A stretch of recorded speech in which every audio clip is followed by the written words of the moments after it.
ఆంధ్రప్రదేశ్లో భారీగా బోగస్ పింఛన్ల ఏరివేతకు కూటమి ప్రభుత్వం వేగవంతం చేసిందండి. అన్ని జిల్లాల్లో అనర్హుల ఏరివేతను సక్రమంగా చేస్తూ ఉన్నారని చెప్తున్నారు. ఆంధ్రప్రదేశ్ ప్రభుత్వం పెన్షన్ల అంశాన్ని చాలా సీరియస్గా తీసుకుంటా ఉందని చెప్తున్నారండి. అర్హులైన వారికి మాత్రమే పెన్షన్ ఇవ్వాలని నిర్ణయం తీసుకున్నట్టు చెప్తా ఉన్నారు. అందులో భాగంగా అనర్హులను జాబితా నుంచి తొలగించే పని వేగంగా జరుగుతుందట. దాని పూర్తి వివరాలు ఇప్పుడు మనం తెలుసుకుందాం.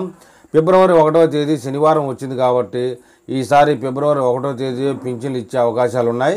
అయితే ఈసారి దాదాపు 1,00,000 మందికి పైగా పెన్షన్లు కట్టే అవకాశాలు ఉన్నాయని చెప్తున్నారండి. ఇందుకు ప్రధాన కారణం ఏంటంటే రాష్ట్ర వ్యాప్తంగా బోగస్ పింఛన్లు ఉండడమే అంటున్నారు. నకిలీ ధృవపత్రాలను సమర్పించి చాలామంది అనర్హులుగా పెన్షన్ పొందుతున్నారండి. దాంతో అన్ని జిల్లాల్లో అనర్హుల పేర్లను జాబితా నుంచి తొలగించే పని వేగంగా సాగుతుందంట. ప్రతి నెల ఏపీ ప్రభుత్వానికి పెన్షన్ల పథకం పెద్ద భారంగా ఉంది. ఏటా 33,000 కోట్ల పెన్షన్ కోసం కేటాయించాల్సిన పరిస్థితి వచ్చింది.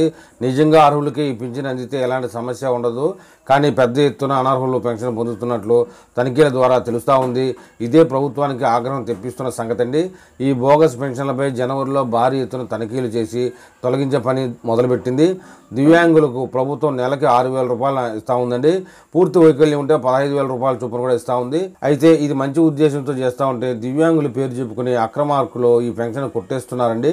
ఎలాంటి వైకల్యం లేకపోయినా కూడా నకిలీ సర్టిఫికెట్లు పెట్టి నెల పింఛన్ డబ్బు కొట్టేస్తూ ఉన్నారు. అందుకే ప్రభుత్వం ఇప్పుడు మళ్ళీ ప్రతి ఒక్కరికి వైకల్య నిర్ధారణ పరీక్షలు మొదలుపెట్టింది. ప్రతి దివ్యాంగుడి ఇంటికి డాక్టర్ టీం వెళ్ళి వైకల్య శాతాన్ని గుర్తిస్తుంది. ఇందుకోసం 6 దశల్లో టెస్టులు చేస్తుందండి. దాంతో అక్రమాలు వెలుగులోకి వస్తున్నాయని చెప్తున్నారు.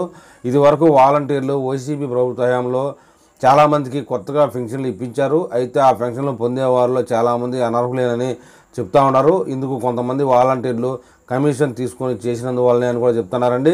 అనర్హులను అర్హుల జాబితాలో చేర్పించారనే ఆరోపణలు ఉన్నప్పటికీ అలాంటి వారిని గుర్తించే పని ఇప్పుడు అన్ని జిల్లాల్లో జరుగుతూ ఉంది. ప్రతిరోజు కలెక్టర్లు ఈ వడపోత ప్రక్రియను చేపడతా ఉన్నారు. జనవరి నెలకు మొత్తం పెన్షనర్ల సంఖ్య 63,77,000 ఉంటే ప్రభుత్వం 62,81,000 మందికి పెన్షన్ ఇచ్చిందండి జనవరి నెలలో. ఇంకా 96,000 మందికి ఇవ్వలేదు. దీనికి ప్రధాన కారణం ఏంటంటే వారిలో చాలామంది అనర్హులుగా గుర్తించడమే కారణం అంటున్నారు. జనవరిలో పెన్షన్ ఇచ్చే సమయంలో అనర్హులుగా గుర్తించారు. దాంతో సచివాలయ ఉద్యోగులు అనర్హులుగా భావించిన వారికి పెన్షన్ ఇవ్వలేదని చెప్తున్నారు. ఇదే విధంగా ఫిబ్రవరిలో మరీ ఎక్కువ మందికి పెన్షన్ కట్ కానుందని చెప్తున్నారండి. అనర్హుల ఏరవేత ఇందుకు ప్రధాన కారణం కాబోతోందట. అనర్హులకు పెన్షన్ ఇవ్వడం సరికాదు. నిజమైన అర్హులే పెన్షన్ పొందాలి. ఎందుకంటే పెన్షన్ ఇస్తున్నది ప్రభుత్వ డబ్బు. ప్రజలు అంటే ప్రజలు ట్యాక్సుల రూపంలో ఇచ్చిన డబ్బు. దాన్ని జాగ్రత్తగా వినియోగించాల్సిన బాధ్యత ప్రభుత్వం ఉందంటూ రాజకీయ వర్గాలు చెప్తున్నాయండి. అందుకే కూటమి ప్రభుత్వం అనర్హుల ఏరివేతను చేపట్టింది. ఈ ఏరివేతలో ఎక్కడా ఎలాంటి తేడా లేకుండా జాగ్రత్తగా చేస్తున్నామని సచివాలయ ఉద్యోగులు మరియు అధికారులు కూడా చెప్తా ఉన్నారు. అనర్హులను ఖచ్చితంగా తేలిన వారికి మాత్రమే పెన్షన్ కట్ అవుతుందని, అర్హులకు ఖచ్చితంగా ఇస్తామని అంటున్నారు. దాంతో ఫిబ్రవరి నెలలో ఎంతమందికి పెన్షన్ వస్తుందో, ఎవరికి కట్ అవుతుందో అనే టెన్షన్ మొదలైందని చెప్తున్నారండి. ఏది ఏమైనా నిజాయితీగా అర్హులకు మాత్రం కట్ అయ్యే అవకాశమే లేదు.